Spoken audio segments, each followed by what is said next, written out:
Hello, welcome back once more to Mommy Siam. Today I'm going to be making this simple and easy chicken sauce. As you can see, it's just something very simple that you can quickly make up and use for the family meal, and something that the kids will always like. I like my sauce to be saucy, not too thick, not too watery, and as you can see, it looks really delicious. And if you want to know how I made it, please stay back. But before we start, don't forget to click the subscribe button below and also like my videos. Please like my videos. I can see a lot of views coming in.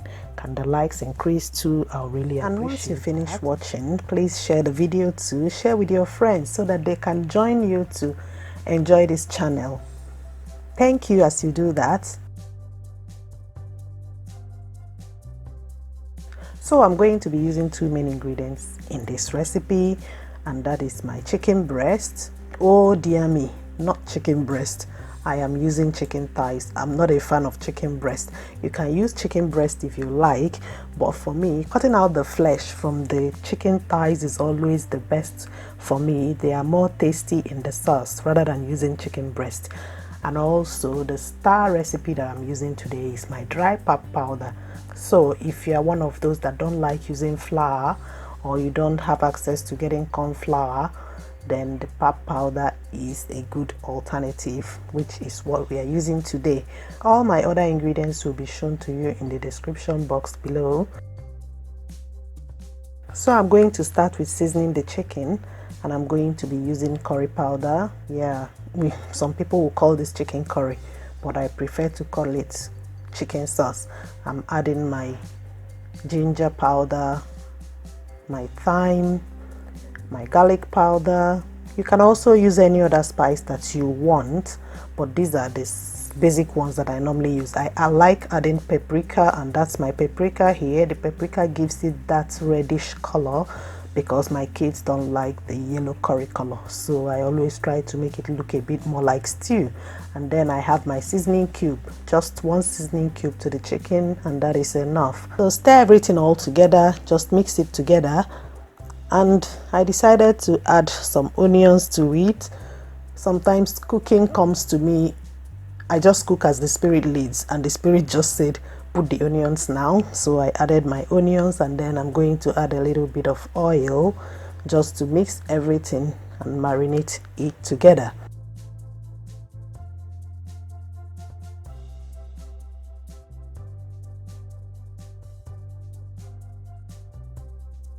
So once I'm done with the mixing, I'm going to cover it and allow it to marinate for about 15 to 30 minutes.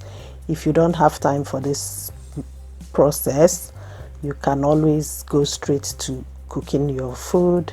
It will still come out tasty. You don't need to wait for 30 minutes, although it makes the chicken more sweet, if I can say that. So I'm going to add a little bit of oil in my pan and then swirl it around. I don't want to use too much oil because the chicken can bring out some oil, and I've already added some oil in the chicken when I marinated it.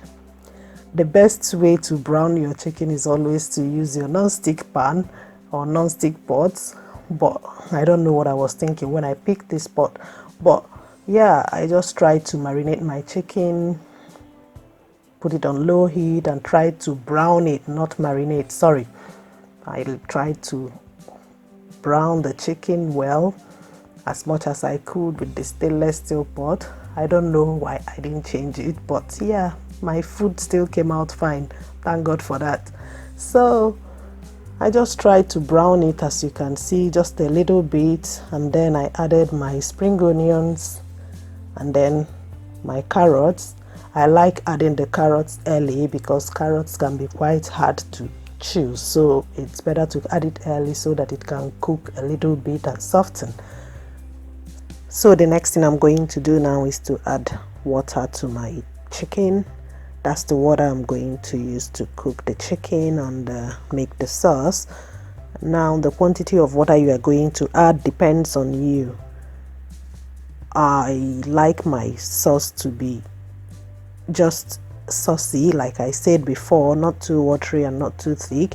And this is just a little sauce, so I just added as much water that I wanted, and I'm just going to stir it, as you can see, in our usual old way.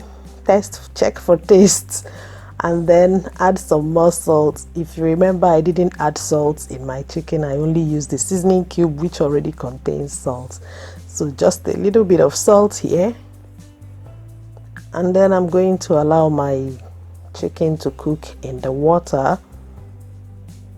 And as it is cooking, I'm going to make my pap mixture.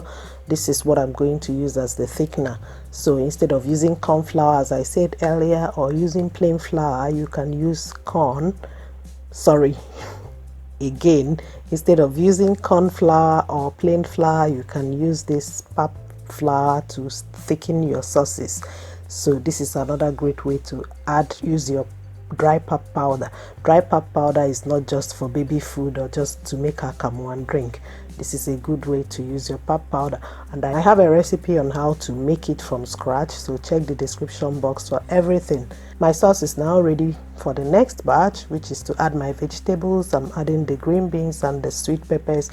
You can also use any other vegetables that you like at this time. And in goes my pap mixture. That's the thickener. Like I said, I just took a little bit because I don't like my sauce to be too thick. I like it all, saucy and gooey without being too watery. And then cover it and allow it to simmer so that it can thicken a bit. If you look at the pot, just from there you can see the sauce is already thickening. So if you're liking this video, if you are enjoying this video, please don't forget to put it by liking. Click the like button below, please. Click the like button and don't forget to subscribe. Our sauce is ready. You can see that the vegetables are still green. That's why it's always important to add it almost at the end. And then I forgot that I didn't add chili. I tasted it and I said, oh, you need to add chili. My kids do not like chili, but I have to add a little bit because it tasted somehow in my mouth. Just a little bit is enough. I don't want to add, or I never add too much. I am not a fan of give them pepper. If you are a fan of give them pepper, they must learn how to eat it. It's up to you, but I don't think it's a good way to get children to eat. I hope you enjoyed this video, and please don't forget to check the description box for any other recipes that I have related to pap recipes, and also share this video with your friends, subscribe, click the notification bell, and ciao. See you next time. Bye.